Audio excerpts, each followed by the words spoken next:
and you guys have made it to the official kickoff of Family Maker Camp. I applaud you and give you a round of applause. So we wanted to just kind of get things started by doing this little parent-to-parent session. So we're calling it the Maker Parent Happy Hour, and we'll be doing it weekly because we realized through all of this, it's really something that is completely new territory for most people right now. We happen to be homeschoolers ourselves, so we've been doing the whole teaching from home, working from home, and trying to juggle all that thing for a little while. So we're hoping that we can kind of impart some of the things that we learned through this process and help you along the way and do a lot of feedback with each other. So grab a drink, sit back, chill. You know, this whole purpose of this segment is really just to connect with parents and just be like, look, we're in this together, you know, and this is our second year doing homeschooling full-time. We travel as a family full-time. So what I'm doing outside of this is that we tour theaters across the country to inspire kids to make. And so now we're on pause, you know, just like you guys are too. And everyone's on pause. And what's so exciting about Family Maker Camp is we have so many exciting things coming up in the coming weeks to help inspire families. And just as a side note, we have an 8-year-old and a 5-year-old who are not asleep yet. They're downstairs. So it will be a miracle if we get through this next 20, 30 minutes without one of them coming up here and interrupting this whole thing. So. All right, Steve, what's up? All right, how are you guys doing? All right, I see some people on chat already. This is awesome. But yeah, I mean, so the situation we're all finding ourselves in right now, like schools are closed, the museums are closed, libraries are closed, maker spaces are closed. And a lot of us who have been, you know, wanting to give our kids these rich entertainment and educational opportunities are having to figure out a way to fill that in our homes. So what Maker Camp is trying to do is kind of pull that all together into one space. So you can sign up at makercamp.com. It's free. And we're creating a community around it. So it's not just a bunch of individual people doing projects at home by themselves, but it's a place where everyone can actually share those projects. You can submit your own projects online, and then other kids can do them in their houses. So we're learning from each other and trying to figure this out all together at the same time. That's pretty cool. Let's say hi to some people here. I see Yoskio. Hey, Ethan. What's up? Dara, I hope I'm saying these names right. Elmwood Makers, what's going on, man? It's so great to see you guys on here. That's right. Okay, so Miguel's already starting the conversation. He's saying maker spaces should be doing masks and visors. All week, I've been printing face masks. I'm waiting for clear plastic to do the shield parts. Yeah, I mean, this is a chance for maker spaces and makers to step up their game because this is a short season. This pandemic is going to come and go, and we're going to be remembered by what we are doing during this thing. So I commend all these makers that I see on our Facebook feeds that are stepping up, using those 3D printers to help people that are at the front lines. You know, people like a lot of our friends are nurses and family. My brother's a nurse, you know. These people are putting themselves at risk every single day. So these small things like printing masks and stuff like that, they're not small, they're huge. And so I commend you guys, you know. I'm looking here. We're trying to read the comments here. I see there's so many. So this is great. Hello from Portugal. All right. Very awesome. And feel free, by the way, guys, because we want to talk about, you know, the struggles and challenges of all of this too as parents as we're trying to navigate this. So if there's something in particular that has been really hard for you to figure out, post it on there. Post it as a comment. If we can give advice, we will. If not, other people will definitely be able to jump in and give advice. But just something that I wanted to put out there as a homeschooling family. I wanted to let you guys all know that for the homeschooling community, and a lot of you guys have suddenly found yourself in this camp, but not by choice. It's very tough to transition from the traditional classroom school style to doing that in your home. So what most homeschooling families do is actually take a deschooling period. So I'm saying this to you, and that can be actually, they say anywhere from a week to a month for every year that your child has been in a traditional school setting. Take that time off completely from that whole classroom style worksheets, that type of thing, and just nurture their creativity. And it's like a decompression time. And I know that you might not all be able to do that. I know that you have to keep up with curriculums, all of that, but I'm saying it to you just to give yourself a grace period, because it's next to impossible to just jump into homeschooling and get it immediately to be a perfect routine that makes sense, that your kids are not fighting against. So give yourself that time. And this is where things like Maker Camp can really come in and give you those projects that your kids might really latch onto instead of just doing another worksheet, you know? And it doesn't mean deschooling does not mean sitting your kid in front of a TV or letting them play video games all day. It's not about that. It's really, you know, setting them up with a big box full of stuff and letting them just be free to be kids. It's like teaching them to get back into that zone of being able to just create without the restrictions. So yeah, it's cool, you know? Katie's, you know, this is stuff that we've learned along the way. Like, it's overwhelming when we first started homeschooling because of what curriculum to pick and all this stuff. And it was kind of scary, you know, and that whole thing that she's talking about, the deschooling thing, was so refreshing to hear from other families, because it really is how Maker Faire is. You know, Maker Faire changed my life, you know, because I was in summer school every single year from 5th grade to 12th grade, you know, every year I had teachers telling me I wasn't smart enough, you know, and that's, you know, there was times when it was my own fault, of course, you know, but the way that I learned was in a different way that other people learn, you know, and environments like the Make community, you know, changed my life, you know, because of the hands-on things that I saw at Maker Fairs and stuff like that. So what are we trying to say? We're trying to say that, like, you know, you guys are doing great, and it's okay to take a break so we can untangle these knots, you know? A lot of the stuff really comes down to attitude, you know? Like, our attitudes reflect onto our children, you know? So having that positive attitude is almost more powerful than educating. That is educating. That's a life skill, you know? And we're learning this as we speak, you know? Yeah, and another thing to keep in mind, like, there is literally no right way to do this. So it's going to vary from family to family. Your homes are all completely different with how everything is structured, who is going to be guiding the learning. Let this be an opportunity to figure that out together. And, you know, Mari and I were talking about this earlier. If there's one really amazing thing that could come from this whole pandemic experience and all of us being stuck at home, it's giving families the opportunity to learn how to learn together, you know, and it's a really cool thing that we don't often do. You know, I didn't realize before we started homeschooling with our kids, I didn't realize how much I just put in the hands of other people. You know, like, they would go to school all day, come home, and at that point we were all exhausted. They just wanted to play and rest, and I don't blame them, but we didn't do a whole lot of learning together. And that's been the best part of the experience for us, homeschooling and road schooling and all of that, is just learning with them and letting them teach us too, because that's another cool thing about this, is that you can help them be self-guided, you know, help them figure out what they want to know, and let them do their kids' choice questions and make sure you nurture that, you know. And I see a question here. John Michael is asking, how do you stick to this schedule? It's a great question. You don't always, you know, and it's okay. But, and it varies from family to family. Some people and some kids really do thrive on the structure. And my advice with that, if you do find yourself wanting to kind of create a schedule, let your kids in on that. Because the more you can give them a little bit of control in this scenario, the less they're going to lash out against it. They'll feel like they helped you create it, and that's what it should be. So work with them, even if it's just the night before every day, saying, hey, tomorrow we have to do this, this, this.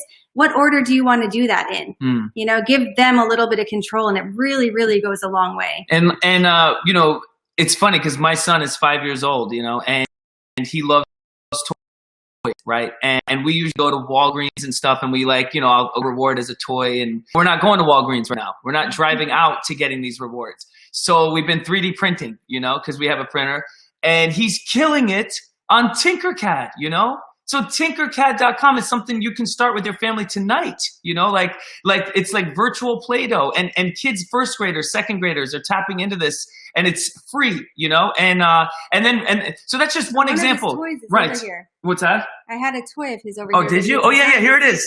Here's one of Bear's toys that he made, my 5-year-old. He designed it on Tinkercad, and then we 3D printed it out. Okay, that's just one small example. You know, what's awesome about Family Maker Camp is that we have a playbook too, with so many tutorials that you guys can dive into. And every week we'll that's what's so exciting, is that every Friday we're gonna have projects that we can work together to build, that are not only just projects that we put on a shelf, but projects that are rewarding, that are long after you build them. Yeah.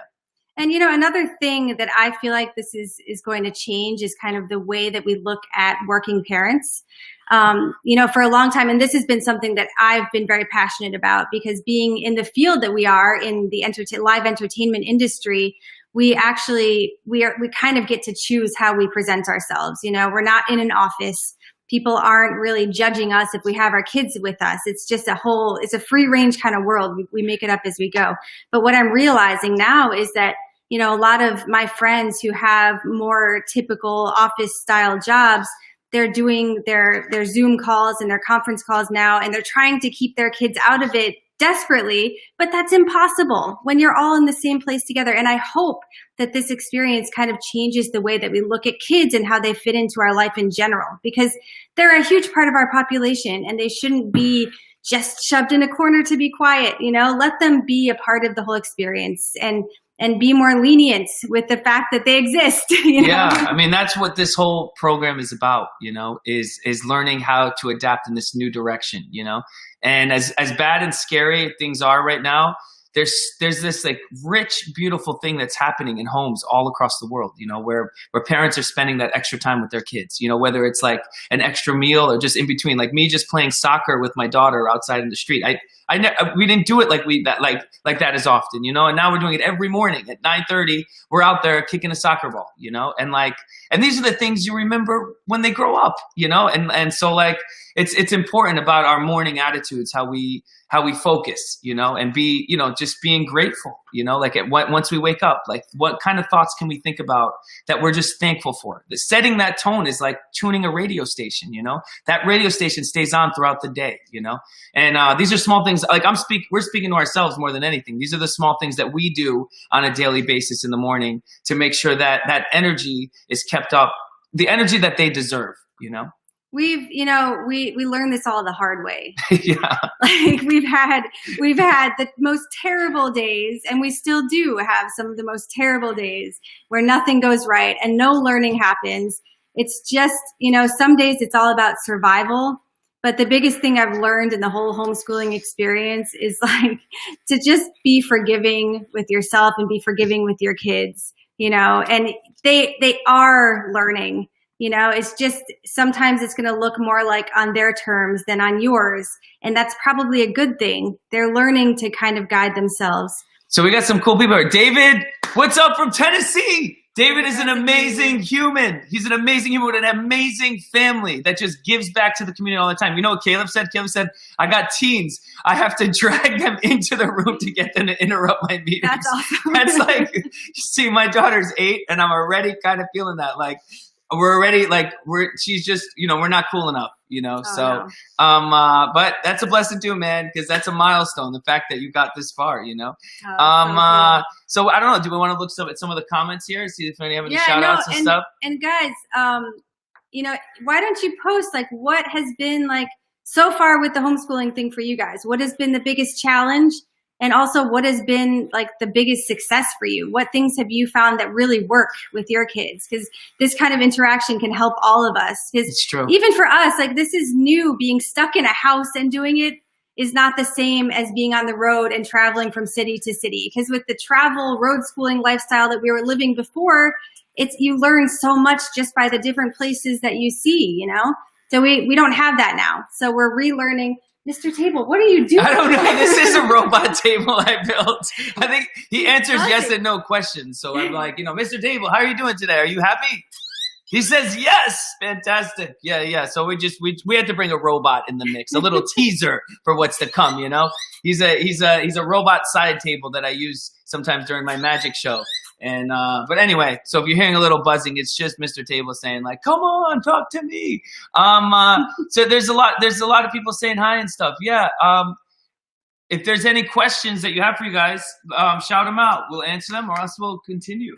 Aurelio's on there. We know him from the Danbury Library, and they do some really cool stuff for makers. That's right. He hosts a great event. Yeah, it's great to see you on here. It's awesome. One of the most awesome things about this experience for me has been just all of the parents posting on Facebook and different Facebook groups the different activities that they've found online or at just, maker activities they found at home. So it's out there. Like the resources are all there, I think what Maker Camp is going to do is kind of put them all in one place for you guys and give the highlights from all the makers that Make has worked with over all of these years from all over the world, and the best of the best coming together and giving you guys what they can in one place. So, I mean, there's nothing more rewarding than like working on a project hands-on and being and succeeding, I mean, and what's so cool about like the whole maker community and Make is that there's all these levels,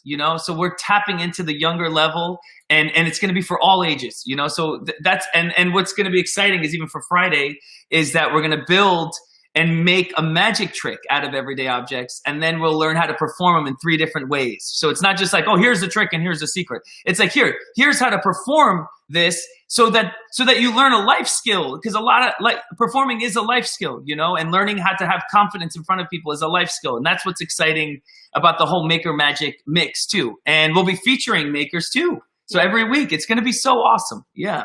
So we have a question from names? Katie. Our names. That's Mario. I'm Katie. Yeah. Mario the Maker Magician, and this is my wife Katie. We actually travel full time as a family. We do. I have a magic show that we tour, and I build robots that perform magic tricks for kids. So we're in the family entertainment scene, And yeah. So Katie's asking, how do you surmount frustration that your child expresses? And that's huge. Yeah. So just as a little background, as I mentioned, we have 2 kids. We have an 8-year-old daughter, a 5-year-old son. And as a lot of parents with more than one child will attest, they have completely different personalities. So we have one, super calm, like always willing to do the homeschooling thing, never giving me problem. And we have another who will fight every single day over anything I ask. And so there's that, but then there's also that personality also goes along with when they don't get it right away, there's a ton of the frustration and pullback. Yep. So the only thing, and this is like, it took me an embarrassingly long time to figure this out, but the way that I have been getting over that frustration is just saying attitude and effort. Those are the 2 things that I care about. I don't care about right answers. I don't care about spelling things correctly. I don't care about anything. All I care about is attitude and effort. And I've been drilling that into their brains every single day. And it has released something from them, this pressure of succeeding or whatever it is. All they realize that if they just try, I'm going to be happy about it. And that makes everyone happy. And I noticed that. I noticed you doing that because I remember like 2 weeks ago, there was a transition. It was recent too. I'm telling you. Because what happened was we started obsessing over the educational part. Like, well, she needs to learn these words and how to spell them because when she's writing postcards to her friends, she's misspelling the word really and all these simple words, And then all of a sudden, we're fixating on this thing and then we're missing the whole picture. Because she's not learning because we're concentrating on the wrong thing, And I remember you switching because you said to Gigi, you started rewarding her from her attitude as just as important as learning the spelling, And there was a couple days where we weren't learning anything. Yeah. There was no learning. It was just reward for attitude, and it was beautiful, But it's taken a long, and even that backfires sometimes, But the idea is that there's these baby steps that we're learning, as we're doing it, because we're on the road a lot, and that's a whole other angle too, being in a car for 7 hours, driving to the next place to, Yeah. I mean, that's the key is really just the flexibility of everything and, having grace with yourself and having grace with them. Remembering that if you allow yourself, and I fail at this all the time, but if you allow yourself to show tension, it's going to come right back at you through them. Yeah. So, true. And one thing that Mario is really good at is breaking those moments of tension. And if there does start to get that mounting of frustration and tension between you of trying to get something done, just stop everything, break into song, have a pillow fight, do whatever you need to do to stop it, get silly, get crazy, and they will crack. And then you can restart. Yeah, and look, Katie, you're on point. I mean, It's hard, man. You know, like every day it's hard. And especially right now because we can't go anywhere. You know, we live right outside of New York City, you know, and everything is on lockdown for the safety of everybody, you know. And but we're learning, you know, like every day, you know, we're learning. Like today was an awesome day. We did a class in our room about art, and Gigi she drew this, okay? And this is crazy deep. I want you guys to look at this. This is crazy. This is deep, okay? What artists were they studying? Well, we looked at the art of Frida Kahlo. Okay, so Frida Kahlo. So Gigi she drew this, and it was freestyle. She freestyled this. So if you look up close, you'll see a half of a devil and half of an angel, and half smiling and half upset. Okay, and I asked her, because when she was done, I said, "What does this mean?" You know, and she said, "What did she say?" She said, "Because right now everything makes me upset because we can't go anywhere." You know. But she said, everything makes me happy because we're all together more than we were before, you know? So, I mean, think about that. This is powerful, you know? This is powerful, you know, because for the bad, there's the good too, you know? And so like when this hit me hard because she's expressing it with her mouth and words, and she's expressing it visually for me to see it with my eyes, you know?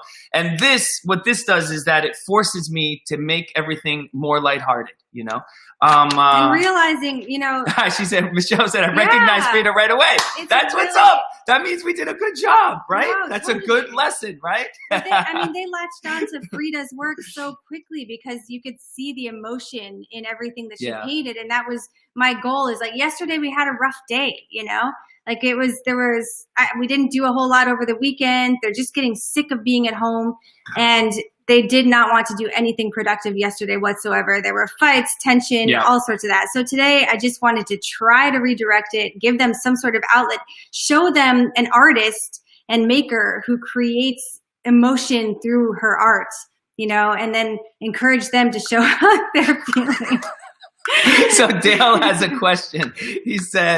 Dale said, can you talk about things you did as a kid that were great learning experiences for you? You want to answer? You want me to answer? You know what? I feel like this would be a great time to read your report. Oh my goodness, Dale. All right. Check this out, because this is a crazy question. So my mom is cleaning out their garage, right? And she found all my old report cards, okay? And this is my report card from kindergarten. From my kindergarten, all right? So my kids are 5 and 8. This is my kindergarten. Do you want to read the part that was like, I can't read their handwriting. Yeah, I mean, this was like a horrific. Wait, is this the right one? This is, I think it is. Or maybe horrific it's not. Kindergarten teacher. Is this it? Horrific kindergarten teacher. Oh man, it was tough, dude. It goes to show, because even without all the struggles of kids being thrown out of their rhythm and being put into these situations, like there, you know, in normal circumstances, there can be a lot of ways that normal, you know, school scenarios can be hard for kids. But we won't, you know, I won't bore you with what it says. Basically, no, it's funny. Okay, so good. You guys want to hear this for a second? You guys want to hear this for a second? I'll read just a little snippet of my yearly report when I was in kindergarten. You know, all right, real quick. Yeah, Mario has a friendly, happy disposition and enjoys all play activities. That's underlined. He has difficulty concentrating for any length of time and completing the work to the best of his ability. He tries to please and is eager for adult approval, and responds well to it. He has to grow up and know the responsibilities that accompany work. This is extremely important and needs improvement immediately. Dude, I was in kindergarten. There's a lot more like that. I was in kindergarten, you know, like, I mean, come on, you know, like, yes, I get easily distracted. Yes, if a pencil falls on one side of the room, I'm going to be the first kid to run after it. It literally said that. Yes, it did. And but what am I trying to say? I'm saying things like what Make has created over the years is so much bigger than what we're seeing on a screen, you know? It's caused people like me to believe in myself, to build a cigar box guitar, you know, like seeing that on the cover of that magazine. It was like 2006. I came home seeing that, and then being able to watch the tutorial in print and build a guitar was so rewarding to me, because I just wanted to use my hands, you know. And from there, I saw a little photo of the Arduino advertised, and I bought it. Because my dream was to make motors move. That was my dream, because I wanted to be a magician that builds automatons like Mr. Table and this robot here. You know, that's my dream, you know? And so like all of a sudden these stepping stones were in front of me with Make, you know? And then that's how the ball started rolling, where I started mixing traditional magic like this robot, this robot bird I built. He looks pretty mangy right now. He was in the attic, but this is a robot dove I built, you know, using an Arduino and cardboard and tape. But what am I trying to say? By doing these hands-on activities, all of a sudden I am educating in a way that's not the traditional path of education. I'm educating myself in a path that's empowering my spirit to be confident, you know, in myself, you know. The things that I remember when I was a kid learning, like I don't remember any of the academic stuff whatsoever. I remember one class where we were supposed to make our own board game. I remember that because it's like, that's not easy. Have you ever tried to sit down and make your own board game? Like it really pulls from a lot of different parts of your brain. I remember a part where we had to do like a Rube Goldberg type machine and I failed miserably at it.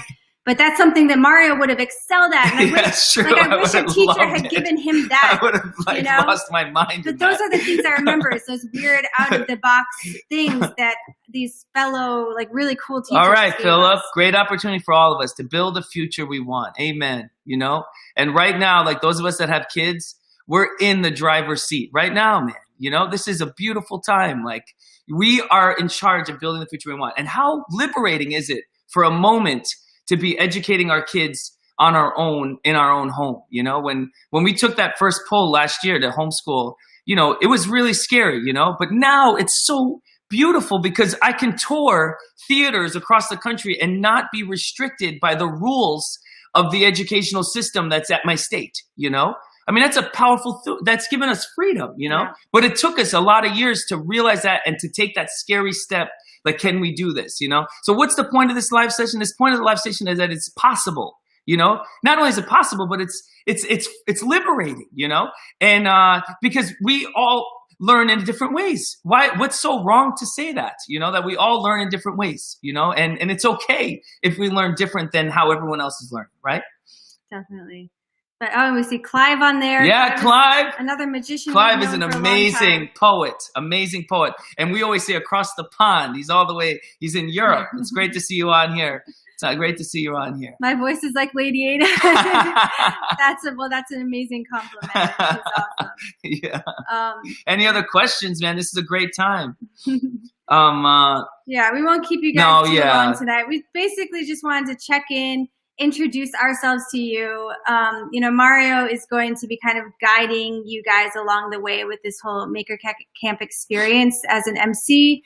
But ultimately, please go to makercamp.com, sign up, become a part of that community, and let's make the best out of these weeks that we are stuck at home. And hopefully from those few weeks, we're going to carry this on into the rest of our lives. Amen. And this is what's cool is like, submit your projects, you know, like we have the playbook on the website, sign up, and we're featuring makers, you know, like email us, give us inspiration, you know, like like we already have so much content, but like we want to hear from you guys. We want to bring it all out. You know, this is what's so free about doing these live things is that we're living in the moment all together, you know? So this Friday, at what is it, 4 p.m. Eastern time? Is that what we're doing? Yes. Yeah, 4 p.m. Eastern time. You know, we're going to build our magic trick.